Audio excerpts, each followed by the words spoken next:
নমস্কার বন্ধুরা, আমার সকল ইউটিউব বন্ধুদের জানাই আমার ইউটিউব চ্যানেলে অনেক অনেক স্বাগত।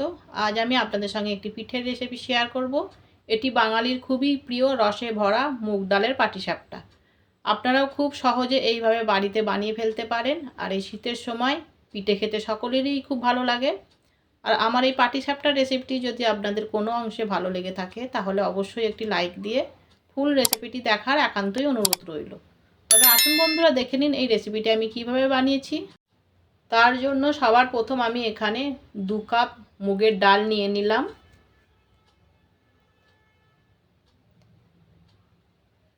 এবার এই মুগের ডালটা আমি 2-3 বার জল বদলে বদলে ভালো করে ধুয়ে নেব।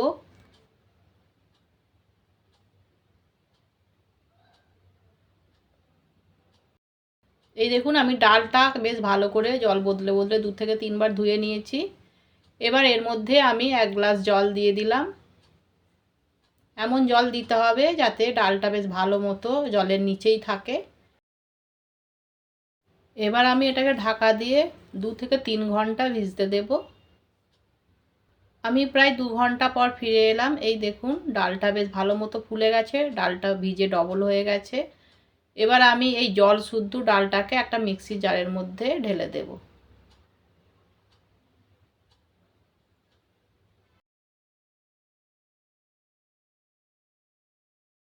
আমি এখানে ডালগুলো ঢেলে দিলাম, দিয়ে এবার এর মধ্যে 1 কাপ জল দিয়ে বেশ ভালো করে মিহি পেস্ট করে নেব। এই দেখুন, আমি বেশ ভালো করে মিহি পেস্ট করে নিয়েছি। এবার একটা জায়গার মধ্যে আমি এই ডালের পেস্টটাকে ঢেলে নিলাম।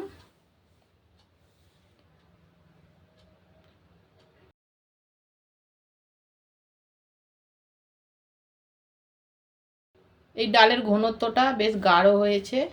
আমি এর মধ্যে আরও 1/2 কাপ জল দিয়ে দিলাম, আর দিয়ে দেব সামান্য পরিমাণে নুন।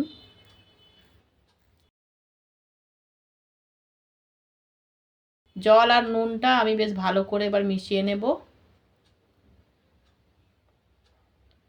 ব্যাটারের ঘনত্বটা না খুব বেশি গাঢ় হবে না খুব বেশি পাতলা হবে, সেই রকম ব্যাটারটা বানিয়ে নিতে হবে। এই দেখুন, ঘনত্বটা ঠিক এই রকম বানিয়ে নিতে হবে। আমার এখানে পাটিসাপটা বানানোর জন্য ঘনত্বটা পারফেক্ট তৈরি হয়ে গেছে। এবার অন্যদিকে আমি চিনির শিরাটা বানিয়ে নেব। তার জন্য একটা ফ্রাই প্যানে 1 কাপ চিনি দিয়ে দিলাম, আর দিয়ে দেব 2 কাপ জল। আর আমি এখানে 2টো ছোটো এলাচ ফাটিয়ে নিয়েছি, সেটা আমি অ্যাড করে দিলাম। দিয়ে বেশ ভালো করে মিশিয়ে নেব। নিয়ে চিনি আর জলটা আমি বেশ ভালো করে ফুটতে দেব। রসটা এমন বানাতে হবে, না খুব পাতলা হবে না খুব মোটা হবে, জাস্ট একটু চ্যাটচ্যাটে ভাব হবে, এই রকম রসটাকে বানিয়ে নিতে হবে। এই দেখুন, আমি কিছুক্ষণ পর ফিরে এলাম। চিনির রসটা তৈরি হয়ে গেছে। এবার আমি গ্যাসের ফ্লেমটাকে বন্ধ করে চিনির রসটাকে আমি নামিয়ে নেব। এবার আমি পাটিসাপটাগুলো বানানোর জন্য একটা লোহার তাওয়া নিয়ে নিয়েছি। আপনারা ননস্টিকের তাওয়া ব্যবহার করতে পারেন। তাওয়াটাকে বেশ ভালো করে আমি গরম করে নিয়েছি। এবার গরম হয়ে গেছে। এবার এর মধ্যে আমি কিছুটা ঘি ভালো করে লাগিয়ে দিলাম। দিয়ে গ্যাসের ফ্লেমটাকে কমিয়ে দিয়ে আমি 2 হাতা ব্যাটার এর মধ্যে দিয়ে বেশ পাতলা করে চাড়িয়ে দিলাম।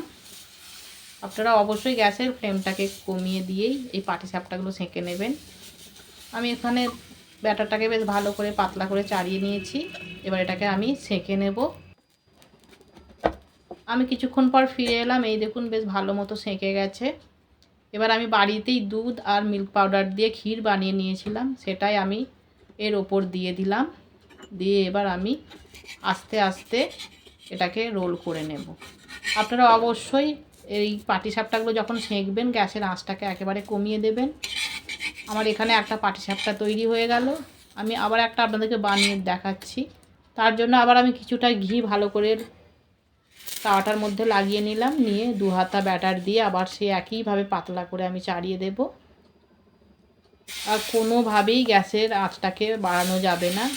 আমি গ্যাসের আঁচটাকে কমিয়ে দিয়েই এই পাটিসাপটাগুলোকে সেঁকে নেব।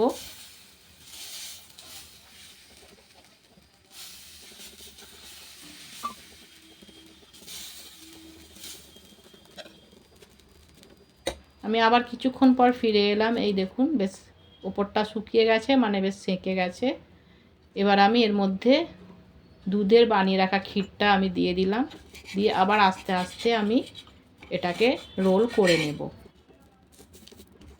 আমি এইভাবেই সমস্ত পাটিসাপটাগুলোকে বানিয়ে নেব। এই দেখুন আমার এখানে সমস্ত পাটিসাপটাগুলো বানানো হয়ে গেছে। এবার আমি এগুলোকে চিনির রসে ডুবিয়ে দেব। চিনির রসটা ঠান্ডা হয়ে গেছে, সেই জন্য আমি আরও গ্যাসের চুলাটাকে অন করে চিনির রসটাকে আমি গরম করে নিলাম কিছুটা। আমি কিছুটা গরম করে নিয়েছি। এবার গ্যাসের ফ্লেমটাকে বন্ধ করে দিলাম, দিয়ে এই গরম চিনির শিরার মধ্যেই আমি পাটিসাপটাগুলো একটা একটা করে দিয়ে দেব। আমার এই পাটিসাপটার রেসিপিটি যদি আপনাদের কোনো অংশে ভালো লেগে থাকে তাহলে অবশ্যই একটি লাইক দিয়ে চ্যানেলটিকে সাবস্ক্রাইব করার একান্তই অনুরোধ রইল।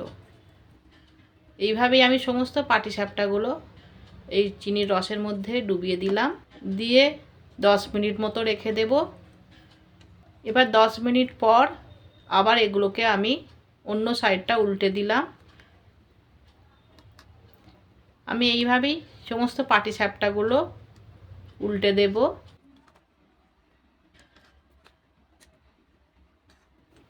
এবার এই পাটিসাপটাগুলো আমি ঢাকা দিয়ে ঘন্টাখানিক রেখে দেব, যাতে বেশ ভালো মতো চিনির শিরাগুলো পাটিসাপটার মধ্যে ঢুকে যায়।